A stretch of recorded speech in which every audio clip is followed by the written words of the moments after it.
Hi friends, and welcome to the video. Today I'm going to talk about my journey with having fibroids so far. My journey hasn't been very long because I was just diagnosed a couple of years ago, but it has been a journey nonetheless. It all started back when I had just turned 11 years old when I got my very first period. I was bleeding a lot to the point where I couldn't wear regular flow or light flow pads. I could only wear overnight pads during the day, and even then, that wasn't enough sometimes. During my period, I would have really awful clotting, horrible cramping, mood swings, headaches, everything. I even had to leave school early several times, either because I was cramping so badly or I had bled through my pad and through my pants and needed to change. I never thought that anything was wrong though. My mom just told me that she also had very heavy periods and she didn't seem too concerned about it. So I just thought that this was the new normal for me and it was just something I was going to have to learn to deal with. When I was about 21 or 22, I went to the gynecologist for the first time and I told her about my very heavy periods. She was a little concerned about this, so she requested an ultrasound, but the results seemed to come back normal. However, when I was 26 years old, I noticed that I had a lump near my bladder and I would only feel it whenever my bladder was very full. I didn't think anything of it. I thought it was just my bladder poking out because it was very full. But when I went to my annual checkup with my gynecologist, she felt the lump and said that it needed to be examined further and ordered another ultrasound.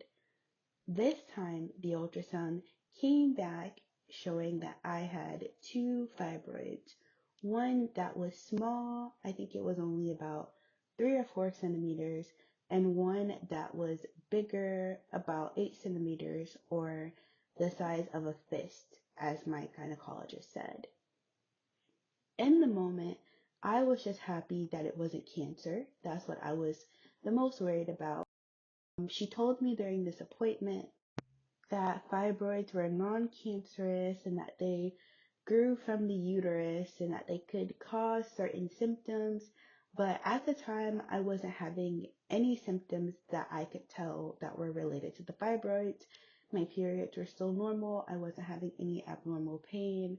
So she said the best thing to do would just be to wait and to watch. There was no need to get any operation if I wasn't having any symptoms at that time. Over the next couple of years, I started documenting the growth of my fibroids, and I will include those images at the end of this video. For the longest time, I would only ever feel the fibroid when my bladder was very full. Otherwise, I couldn't even tell that it was there. After a while, though, I started noticing the fibroid more and more, not just when my bladder was full, but at any given time. And I noticed that it wasn't always in the same place. Sometimes it would be on the left side of my abdominal area, sometimes on the right side, sometimes in the middle. And I felt this was a little concerning because according to my research, the fibroids were supposed to be attached to the uterus. So I started to even question, is this actually a fibroid? So I decided to go to urgent care to get a second opinion. The urgent care doctor was examining my abdominal area and she was very concerned because at this point the fibroid had gotten much bigger than it was when my gynecologist first discovered it. And because they did not have anything aside from x-rays at the urgent care, she urged me to see my doctor immediately. However, since I did not have any established doctors in the city and it would be a while before I could see one, she recommended I go to the emergency room immediately because they would be able to give me an ultrasound or a CT scan and give me the results same day.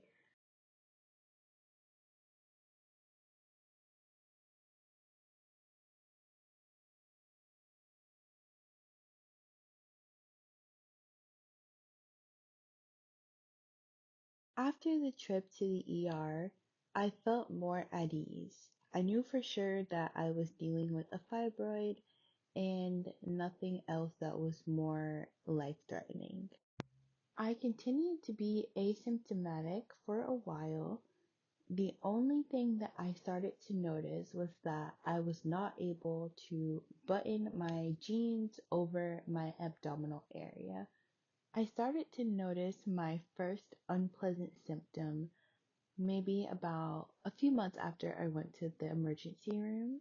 I could feel the fibroid moving around inside of my abdominal area whenever I would change positions. Like, for example, if I went from laying on my left side to laying on my right side. It wasn't necessarily painful, but it was a very uncomfortable sensation.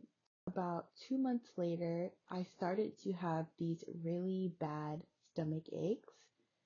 I think the problem was that gas was just getting trapped on top of the fibroid and it was not passing like it should, and it was causing me to have these really awful stomach aches that would last anywhere from maybe like 45 minutes to an hour to a whole day. I didn't have these episodes very often at first, but they started to become more and more frequent and last for longer and longer periods of time. So I knew the time was coming that I was going to have to get the fibroids removed, and I scheduled an appointment with a gynecologist to talk about my options. In March of 2025, I had my consultation with the gynecologist, and he did an ultrasound of my abdominal area, and he basically gave me three options. The first option was to just do nothing and see what happens, but he did not recommend this option because of the size of the fibroids and the symptoms that I was having. And the second option was to get an open myomectomy with a vertical incision. I was not really looking to have an invasive operation like an open myomectomy. And if I did, I really wanted to have a horizontal incision. But he said because of the location of my fibroid, a horizontal incision just wouldn't be enough to get it out. And then he also gave me the option of UFE, or uterine fibroid embolization, I believe it's called. However, this is not guaranteed to preserve fertility, and I preferred to preserve fertility as much as possible. It was a difficult decision for me because I really did not want to have an invasive operation.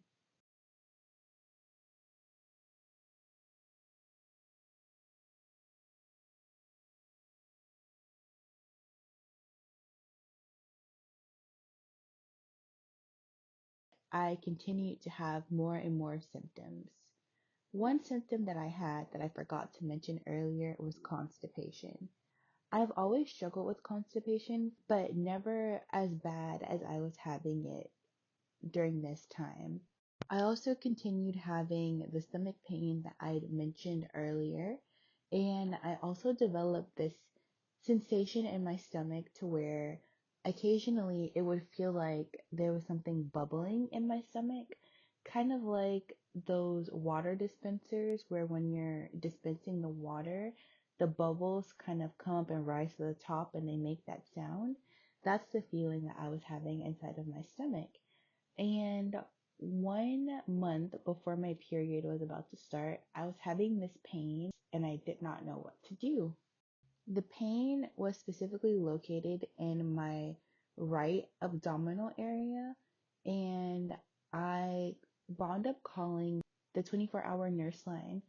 After telling the nurse my symptoms and my level of pain, she actually told me that I needed to go to the emergency room immediately because it was sounding a lot like I had appendicitis, and that's something that is very urgent and needs to be treated immediately. In the emergency room, they gave me an IV, and I talked to the doctor, and he ordered a CT scan and an ultrasound.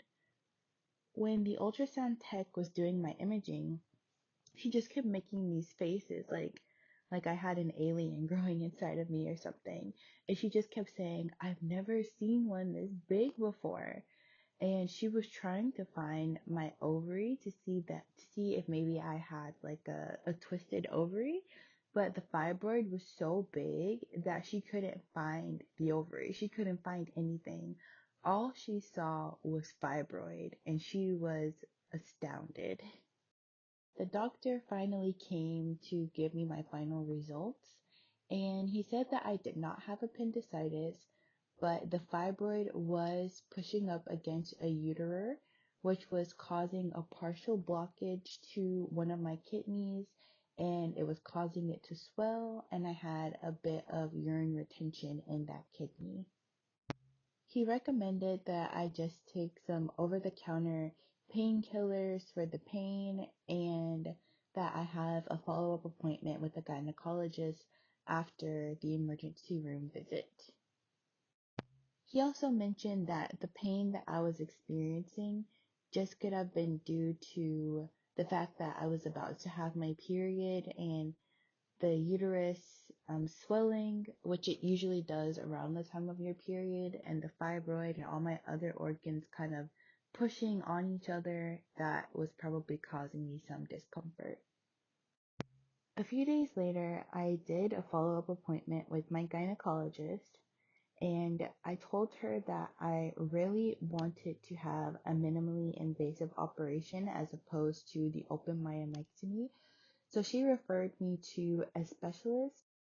At this point, I knew for sure that I was going to have to get some sort of operation, and it wasn't until I talked to my mom that she told me that we actually had a family history of fibroids. When I first got my fibroid diagnosis, my mom told me that she also had been diagnosed with fibroids and she just kept hers, she never got them removed. But it wasn't until this moment that she told me that my grandmother, my great grandmother, my great great grandmother, even my great great great grandmother, as well as some aunts and some cousins, also suffered from fibroids and they all had hysterectomies. I feel like this was something that would have been really important to have known earlier because I could have planned and made better decisions. But I did what I could with the information that I had at the time.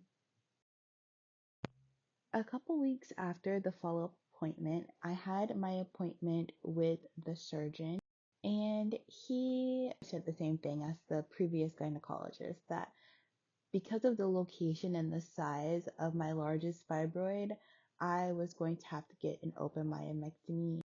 A few weeks after that appointment, I did have my CT scan with the non-iodine based contrast. I had read up on the contrast online and I just saw so many reviews of people saying that it tasted awful and that it was super hard to swallow, and I had 2 big bottles of it. But surprisingly, it was not bad at all. It actually tasted like a milkshake. About 3 weeks after my CT scan, I went back to the surgeon's office and we reviewed my results. And he actually showed me the scan, and my largest fibroid was so big that all of my intestines were squished on top of it, and it was taking up the majority of my abdominal area. The doctor also said that my uterus was enlarged, which meant I probably had other fibroids inside of the uterus. And I also had a fibroid on like the back of my uterus because it was tilted. The doctor and I spent some time discussing my options, and I told him that I for sure was ready to have the surgery. And so he went over all of the risks, like the risk of having an emergency hysterectomy or having to have an ovary removed or potential organ damage, and of course the risk with any surgery, which is not being alive anymore. And I decided that I still wanted to go through with it. So after I talked to the doctor, I met with the nurse and she scheduled my surgery and gave me instructions on what to do the day before the surgery and told me that about a week before the surgery, I would be contacted by the hospital to do some blood work. And that's it. That's my fibroid journey so far. I'm only a few days away from getting the operation.